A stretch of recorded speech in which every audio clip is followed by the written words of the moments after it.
Est-ce que permettre que des jeunes des cités et des policiers qui habituellement s'affrontent le temps d'un Non, jeu... c'est pas un affrontement entre les jeunes des cités et les policiers. Les policiers font respecter la loi. Il n'y a pas deux camps que l'on peut opposer ou mettre face à face.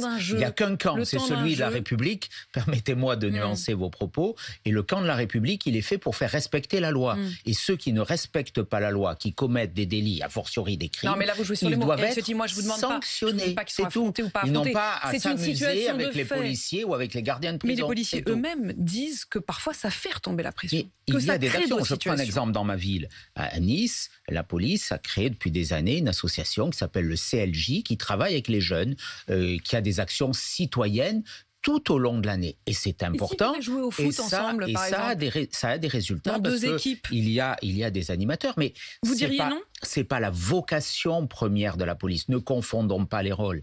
Qu'il y ait ces actions pour la jeunesse. Non, mais là, c'est pas bien sûr qu'elles soient utiles, mais les policiers ont autre chose à faire et les agents pénitentiaires ont autre chose à faire qu'être des agents d'ambiance ou des animateurs récréatifs l'été ou l'hiver même. Voilà, donc c'est ce que je dis. Chacun son métier, chacun son travail. Ça ne veut pas dire qu'il ne doit pas y avoir un vaste projet d'humanisation de la détention, parce que derrière, il y a des libertés qui doivent être protégées, préservées, et c'est pas parce qu'on est en détention qu'il n'y a pas ces droits qui doivent être respectés, je le dis, mais ne nous trompons pas de vocation, chacun sa mission, les policiers ont la leur, les magistrats ont la leur, les agents pénitentiaires ont la leur. Si chacun l'exerçait comme il se devait, surtout si l'État donnait les moyens pour exercer ses missions, on n'en serait pas là. Mais donc quand Éric Dupond-Moretti réagit et adopte au fond vos positions, quand il dit qu'il est choqué, est-ce que vous avez l'impression qu'il vous drague ? C'est-à-dire, est-ce que c'est parce qu'il a besoin de vos voix ? Parce qu'au fond, il sait aussi qu'au Parlement, il aura besoin des voix de la droite. Je ne sais pas, je ne crois pas. Est-ce que c'est un jeu politique ? Je ne crois pas, mais ce que traduit ce propos,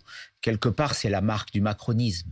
C'est on dit tout et son contraire. On fait des choses, mais on prétend l'inverse. C'est le en même temps permanent. C'est l'impuissance. Ce qu'il y a derrière, c'est pas simplement cette manifestation. Elle a choqué légitimement. Mais c'est l'impuissance d'un système. C'est l'impuissance de la société, de l'État, du gouvernement à faire respecter les lois, à sanctionner comme il se doit ceux qui ne les respectent pas, à faire que la sanction soit dissuasive. Parce que derrière tout ça, que disent ceux qui sont appréhendés quelquefois après avoir commis 20 ou 30 délits? Parce que quand on va en prison aujourd'hui, la première incarcération, c'est pas pour un fait banal, ce sont souvent pour une accumulation de faits de plus en plus graves. On ne va pas en prison pour les premiers faits. Il faut que la sanction, elle soit dissuasive. Et les images qui sont ressorties ne donnent pas une impression de sanction qui soit dissuasive. Sur la question pour pas aussi qu'on du récidive.